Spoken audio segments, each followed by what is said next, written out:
ගාලු කොටුව ක්‍රිස්තු වර්ෂ 1505 දී ශ්‍රී ලංකාව ආක්‍රමණය කළ පෘතුගීසි ජාතිකයන් විසින් ඉදිකළ තවත් එක් බලකොටුවක් විදියට ගාලු කොටුව හඳුන්වන්න පුළුවන්. මේ ගාලු කොටුව පිහිටලා තියෙන්නේ ශ්‍රී ලංකාවේ දකුණු පළාතේ ගාල්ල දිස්ත්‍රික්කයේ මුහුදට ඉතාමත් සමීපවයි. තවත් විදිහකට කියනවා නම් ශ්‍රී ලංකාවේ ගිනිකොන ප්‍රදේශයට වෙන්න මුහුදට ඉතාමත් සමීපව තමයි ගාලු කොටුව පිහිටලා තියෙන්නේ. ඕලන්ද කොටුව, ලන්දේසි කොටුව, ගාල්ලේ පවුර කියන නම් වලිනුත් ගාලු කොටුව හඳුන්වනවා. මේ ගාලු කොටුව හා සම්බන්ධ වෙලා තියෙන සුවිශේෂීතා නිසාම 1988 දී ලෝක උරුමයක් විදිහටත් ගාලු කොටුව නම් කරලා තියෙනවා. මේ තියෙන්නේ ගාලු කොටුව දැක්වෙන ඡායාරූපයක්. ඔයාලට පේනවා ඇති තුන් පැත්තකින් මුහුදෙන් වටවන ආකාරයටයි මේ ගාලු කොටුව නිර්මාණය කරලා තියෙන්නේ. ඒ විදියට තුන් පැත්තකින් මුහුදෙන් වටවන ආකාරයට මේ ගාලු කොටුව නිර්මාණය කරලා තියෙන්නේ මුල්ම කාලයේදී මේ ගාලු කොටුව බල කොටුවක් විදියට යොදාගත් නිසායි.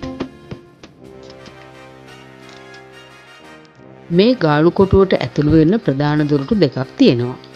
මේ තියෙන්නේ එක් දොරටුවක් විවිධ කාලවලදී පැවති ආකාරය.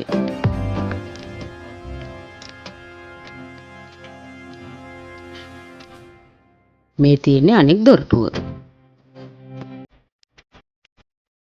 ඒ වගේම තමයි මේ ගාලු කොටුව අක්කර 90ක පමණ භූමියක ව්‍යාප්ත වෙලා තියෙන බවත්, කොටු පවුරේ වට ප්‍රමාණය කිලෝමීටර් 3ක් පමණ වන බවත්, කොටු පවුරේ උසම ස්ථානයේ විදිහට සැලකෙන සඳමුර අට්ටාලයේ උස අඩි 70ක් බවත් සඳහන් වෙනවා. ඒ වගේම තමයි මේ ගාලු කොටුව ආරම්භ වෙලා විකාශනය වෙලා තියෙන්නේ 16 වන සියවසේ ඉඳලයි. ඒ කියන්නේ ක්‍රිස්තු වර්ෂ 1500 පමණ ගණන් වල ඉඳලයි. මේ කාලයේදී ගාලු නගරය පුරාණයේ ඉඳලා ප්‍රසිද්ධ වෙළඳ නගරයක් ලෙස පැවති බව සඳහන් වෙනවා.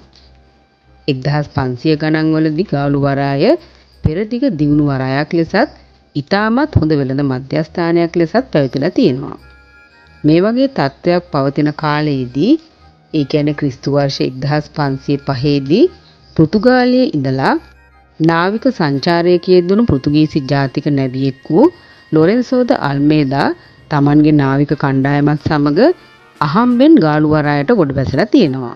මේ සිදුවීමෙන් පස්සේ පෘතුගීසි ජාතීන් විසින් ශ්‍රී ලංකාවේ ඇති වටිනාකම අවබෝධ කරගෙන ක්‍රමක්‍රමයෙන් ශ්‍රී ලංකාව ආක්‍රමණය කරලා තියෙනවා. මේ විදියට ආක්‍රමණය කරලා ක්‍රිස්තු වර්ෂ 1541 වර්ෂයේදී ගාලු කොටුව පිහිටලා තියෙන භූමිය ඇතුළත පෘතුගීසි ජාතිකයන් විසින් ෆ්‍රැන්සිස්කන් දේවස්ථානයේ ඉදිකිරීමත් ක්‍රිස්තු වර්ෂ 1587 දී ගාලු නගරයේම තමන්ගේ පරිපාලනය යටතට ගැනීමත් විශේෂයෙන් දක්වන්න පුළුවන්. ඊට පස්සේ පෘතුගීසි ජාතිකයන් තමන්ගේ යුද බලය තහවුරු කර ගැනීම සඳහා ක්‍රිස්තු වර්ෂ 1589 වර්ෂයේදී ගාලු වරාය ආශ්‍රිතව මේ ගාලු කොටුව ඉදි කරලා තියෙනවා. මුලින්ම මේ ඉදිකිරීම සඳහා පෘතුගීසි ජාතිකයන් විසින් පහසුවෙන් යොදා ගන්න පුළුවන් අමුද්‍රව්‍ය තමයි යොදාගෙන තියෙන්නේ.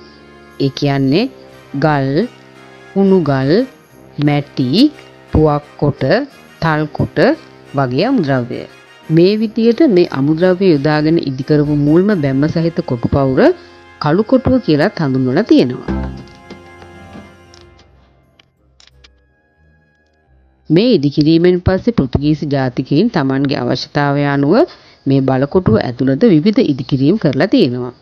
ඒ වුණත් ගාලු කොටුවේ ඉදිකිරීම සම්බන්ධයෙන් ප්‍රමුඛ ස්ථානයේ හිමි වෙන්නේ පෘතුගීසි ජාතීන්ගෙන් පස්සේ ලංකාව ආක්‍රමණය කරපු ලන්දේසි ජාතීන්ටයි. ඒකට හේතුව තමයි ගාලු කොටුව තුල තිබෙන ඉදිකිරීම් වලින් වැඩිපුර ඉදිකිරීම් ප්‍රමාණයක් ඉදි කරලා තියෙන්නේ ලන්දේසි ජාතීන් වීමයි.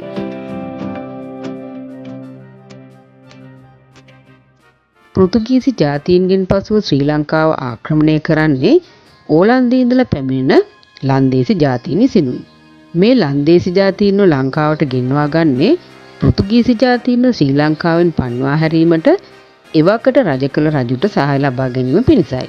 ක්‍රිස්තු වර්ෂ 1658 ඉඳලා ක්‍රිස්තු වර්ෂ 1796 දක්වා ඔවුන්ගේ යටතේ ඒ කියන්නේ ලන්දේසි ජාතීන්ගේ යටතේ ශ්‍රී ලංකාවේ පාලනය කටයුතු සිදු කරගෙන යෑමයි. පළමුවෙන්ම ලන්දේසි ජාතීන් විසින් එවකට රජ කළ දෙවන රාජසිංහ රජතුමා සමග ඇති කරගත් හිතවත්කම් ඔස්සේ ක්‍රිස්තු වර්ෂ 1640 දී පෘතුගීසි ජාතීන් සමග තියුණු සටනක් කරලා ලන්දේසි ජාතීන් විසින් ගාලු කොටුව අත්පත් කරගෙන තියෙනවා. ඊට පස්සේ ලන්දේසීන් සතු වාස්තු විද්‍යාත්මක ක්‍රම ශිල්ප යොදාගෙන ගාලු කොටුව ඉදිකිරීම් ගණනාවක්ම ලන්දේසීන් විසින් සිදු කරලා තියෙනවා. එහිදී ප්‍රධාන වශයෙන්ම තම පාලන කටයුතු වලට අවශ්‍ය ආකාරයට ගාලු කොටුව විශාල කරලා සකස් කරලා බලකොටුවක් ආකාරයට ගාලු කොටු පවුර ඉදිකිරීම දක්වන්න පුළුවන්. එහිදී ප්‍රධාන වශයෙන්ම තම පාලන කටයුතු වලට අවශ්‍ය ආකාරයට ගාලු කොටුව විශාල කරලා සකස් කරලා බලකොටුවක් ආකාරයට ගාලු කොටු පවුර ඉදිකිරීම දක්වන්න පුළුවන්.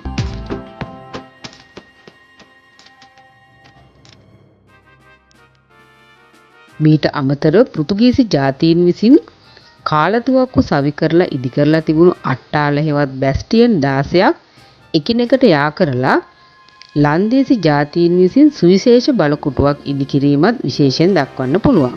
ඒ වගේම එම බලකොටුව තුල අංග සම්පූර්ණ නගරයක් ඉදිකිරීමත් මෙහිදී විශේෂයෙන් සඳහන් කරන්න පුළුවන්.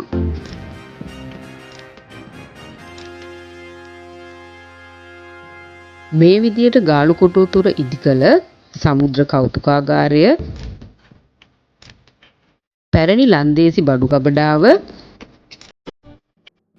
පැරණි ලන්දේසි රෝහල, රෙපරමාදු පල්ලිය හෙවත් කුරුස පල්ලිය, මෑතක් වනතුරු නිව් ඔරියන්ටල් හෝටලය නමින් හැඳින් වූ ක්‍රිස්තු වර්ෂ 1684 දී දැවමේ මහල් 12කින් ඉදිකළ ගොඩනැගිල්ල ආදී ගොඩනැගිලි ලන්දේසීන් විසින් ගාලු කොටුව තුල කළ සුවිශේෂී ඉදිකිරීම විදියට සලකන්න පුළුවන්.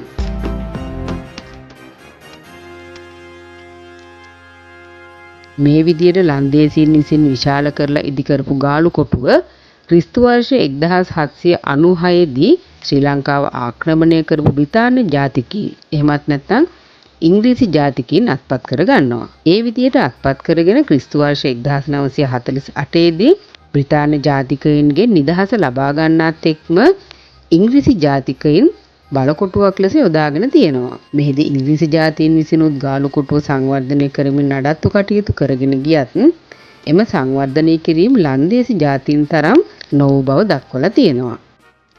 ඒ වුණත් ශ්‍රී ලංකාවේ ප්‍රථම ප්‍රදීපාගාරයේ ගාලු කොටුව තුර ඉදි කරලා තියෙන ඉංග්‍රීසි ජාතීන් විසිනුයි. ඒ ප්‍රදීපාගාරයේ 1886 දී ලෝහ වලින් ඉදි කර ඇති බව සඳහන් වෙනවා. ඒ වගේම තමයි ක්‍රිස්තු වර්ෂ 1936 දී එම ප්‍රදීපාගාරයේ ගින්නකින් විනාශ වී ගොස් ඇති බවත් ප්‍රදීපාගාරයේ අසලින් තිබූ මාර්ගය අදටත් ප්‍රදීපාගාර වීදිය ලෙස හඳුන්වන බව සඳහන් වෙනවා.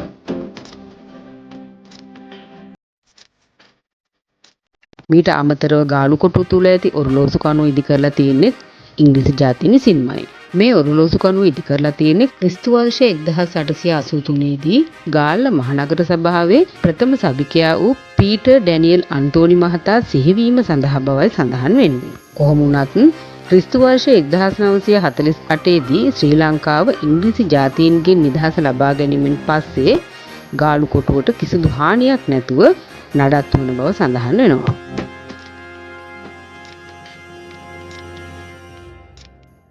ඒ වගේම තමයි වර්තමානයේදී පාසල්,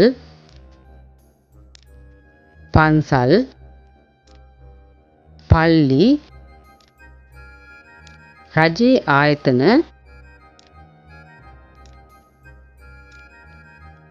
නිවාස,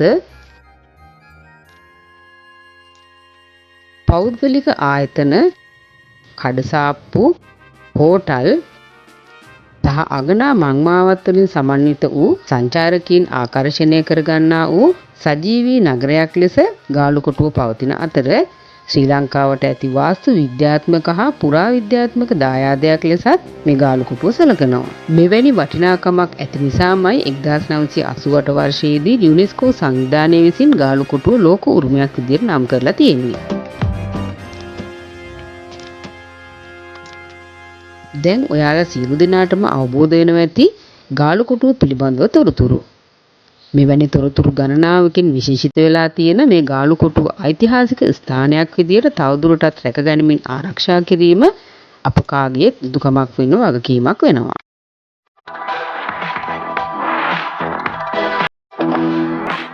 අදට මම මේ වීඩියෝ එක අවසන් කරන්නයි මේ සූදානම් වෙන්නේ.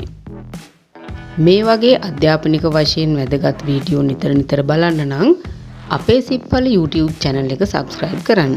ඒ වගේම තමයි bell icon එකත් click කරන්න. එතකොට ඔයාලට පුළුවන් අපේ සිප්පල YouTube channel එකෙන් වීඩියෝ එකක් දාපු ගමන් ඉතාමත් පහසුවෙන් ඒ වීඩියෝ එක නරඹන්න. ඒ වගේම තමයි මේ වීඩියෝ එකට කැමති නම් like කරන්න, comment කරන්න, අනිත් අයට බලන්න share කරන්න. නැවතත් මෙවැනිම අධ්‍යාපනික වශයෙන් වැදගත් වෙන වීඩියෝ එකක් අරගෙන ඔයාලා හමුවට පැමිණෙන බලාපොරොත්තුෙන් ඔයාලා සියලු දෙනාටම සුබ දවසක්.